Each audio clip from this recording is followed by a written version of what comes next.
Yan po, magandang umaga po sa inyo lahat dyan. At ito po, tayo ngayon gumagawa po tayo ng plumbing.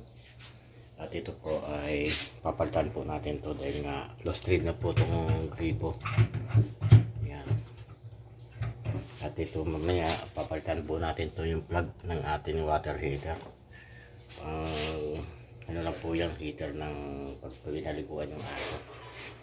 Ito po yung papalit natin. Yan ang ipapalit natin.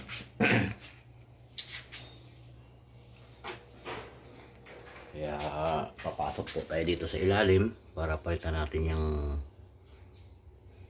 ating gripo niya. Yan po ang check up natin sa ilalim. Yan, ayaw kasi ng may-ari na marumi tignan yung ilalim ng lababo. Yan po yung ginawa.